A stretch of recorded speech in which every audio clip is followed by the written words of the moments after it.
Hello everyone, you are watching Sagar English classes and I am with you, Sagar Srivastav. Now in this video, I am gonna teach you about past continuous tense. Past continuous tense basically वह tense होता है जिसमें यह बताया जाता है कि कोई भी काम हो रहा था, मतलब कोई भी काम कंटिन्यूस चल रहा है लेकिन वो पास्ट की बात हो। कोई भी काम हो रहा था तो उस सेंस में हम पास्ट कंटिन्यूस टेंस का यूज़ करते हैं। चलिए इसका स्ट्रक्चर देखते हैं। इसका कुछ स्ट्रक्चर ऐसा होता है कि जैसे हम बोलते हैं ना कि he is going, I am coming, ये पूरे प्रेजेंट कंटिन्यूअस के हैं। लेकिन यदि मैं ऐसा बोलूं कि I was going, they were coming, तो ये हो जाएगा पास्ट कंटिन्यूअस के सेंस का। इसका स्ट्रक्चर ही वैसा होता है। पहले आता है सब्जेक्ट, फिर हेल्पिंग वर्ब के रूप में वॉज और वर हमारी हेल्पिंग वर्ब होती हैं टेंस की। वर्ब की आईएनजी फॉर्म लगती है क्योंकि हम इसमें कंटिन्यूअस सेंस दिखाते हैं। तो हमारा ये सब्जेक्ट हो जाएगा। Subject according to helping verb, helping verb जो रहेगी हमारी वो सब्जेक्ट के अकॉर्डिंग रहेगी।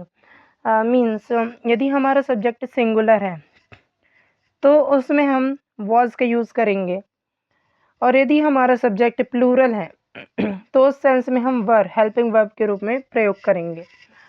जैसे सिंगुलर सब्जेक्ट की यदि मैं बात करूं तो ही, शी, इट, कोई भी एक व्यक्ति का नाम, only of a one person, तो ये पूरे हमारा सिंगुलर सब्जेक्ट के अंतर्गत आता है। और यदि मैं बात करूं प्लूरल सब्जेक्ट की तो प्लूरल सब्जेक्ट हमारे हो गए वी, यू, दे, और किन्हीं भी एक से ज़्यादा व्यक्तियों के नाम, इसलिए मैं यहाँ पर नेम्स लिख रहा हूँ। तो कोई भी ऐसी सिचुएशन बन जाए। और एक बात और है, आई के साथ हमेशा हम वॉज का यूज़ करते हैं। ऑल्दो वो बात अलग है कि प्रेजेंट सिंपल में हम वर्ब की एस फॉर्म आई के साथ नहीं लगाते क्योंकि वो सिर्फ थर्ड पर्सन सिंगुलर के लिए अप्लाई होती है।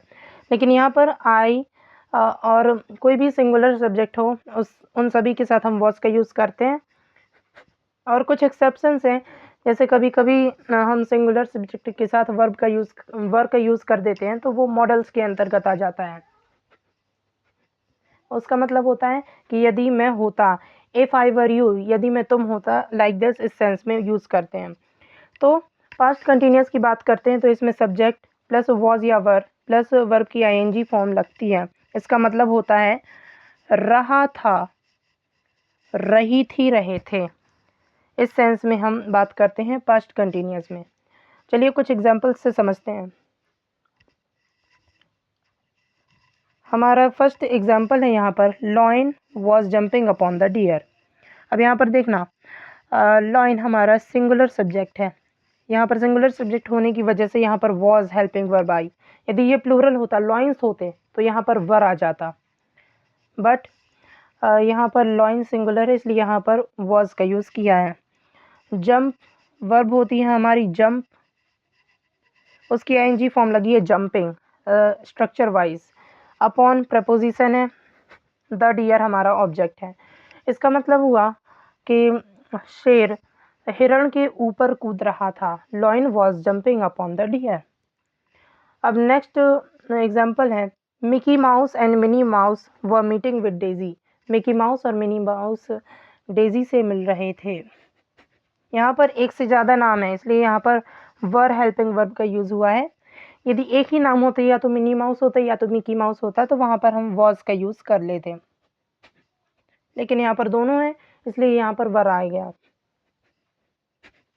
Doctor was treating the patient, doctor patient को ट्रीट कर रहा था। डॉक्टर सिंगुलर है इसलिए वॉज हेल्पिंग वर्ब आई है। यदि मैं इसी का नेगेटिव बताऊं तो जो भी हमारी हेल्पिंग वर्ब होती है, जैसे इसमें वॉज है, उसके बाद डायरेक्टली हम नॉट रख देते हैं, बाकी स्ट्रक्चर ज्यों का त्यों, तो हमारा नेगेटिव सेंस बन जाता है, नेगेटिव सेंटेंस बन जाता है। जैसे यहाँ पर सेकंड सेंटेंस में वर है, वर के बाद नॉट रख देंगे, नेगेटिव बन गया।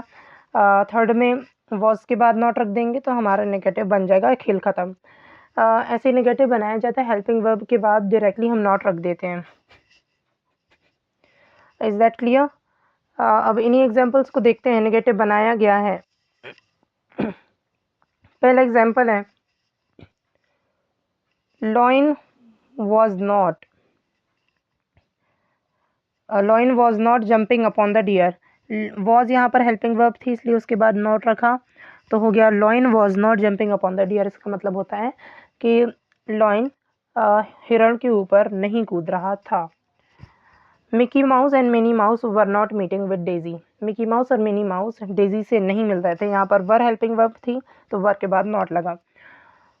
नेक्स्ट एग्जाम्पल है, doctor was not treating the patient. Doctor patient को ट्रीट नहीं कर रहा था। यहाँ पर वॉज हेल्पिंग वर्ब थी, इसलिए इसके बाद नॉट रखा। और अब यदि मुझे इसी का सिंगल इंटेरोगेटिव बनाना है तो कैसे बनाएंगे, आइए देखते हैं। इसमें जो हेल्पिंग वर्ब हमारी अफर्मेटिव सेंटेंस में रहती है, उस हेल्पिंग वर्ब को सेंटेंस के शुरू में रख देते हैं, लास्ट में क्वेश्चन मार्क आ जाता है। इससे सेंस बनता है सिंगल इंटेरोगेटिव का, इससे सेंस बनता है क्या का। जैसे lion was jumping upon the deer, शेर हिरण के ऊपर कूद रहा था। यदि मुझे यही पूछना हो कि क्या शेर हिरण के ऊपर कूद रहा था, तो इसमें हेल्पिंग वर्ब को आगे रख देंगे, बाकी सेंटेंस ज्यों का त्यों। Was lion jumping upon the deer. चलिए देखते हैं कुछ एग्जांपल्स को, नहीं वाले एग्जांपल्स को देखते हैं। हमारा फर्स्ट एग्जांपल है वही जो मैंने बताया था, was lion jumping upon the deer. क्या शेर हिरण के ऊपर कूद रहा था। नेक्स्ट एग्जांपल है, वह Mickey Mouse and Minnie mouse meeting with Daisy. क्या मिकी माउस और मिनी माउस डेजी से मिल रहे थे। नेक्स्ट एग्जांपल है, was doctor treating the patient. क्या डॉक्टर पेशेंट को ट्रीट कर रहा था। अब यहाँ पर मैं अगेन बता रहा हूँ, मिकी माउस और मिनी माउस एक से ज़्यादा लोगों के नाम हैं, इसलिए यहाँ पर हेल्पिंग वर्ब वॉज गलत होगी, वर सही है, इसलिए यहाँ पर वर का यूज़ हुआ है। लास्ट में क्वेश्चन मार्क आ गया क्योंकि हमें इसका सिंगल इंटेरोगेटिव बनाना था। So this was all about past continuous tense and thanks for watching the video. Keep practising, keep learning. अगर आप टेंसेस की प्रैक्टिस करते हैं, इसके बाद मैं वॉइस की वीडियो डालूँगा। रेगुलर आप वीडियो अटेंड करते हैं तो आप पे इंग्लिश बन जाएगी। Thank you very much.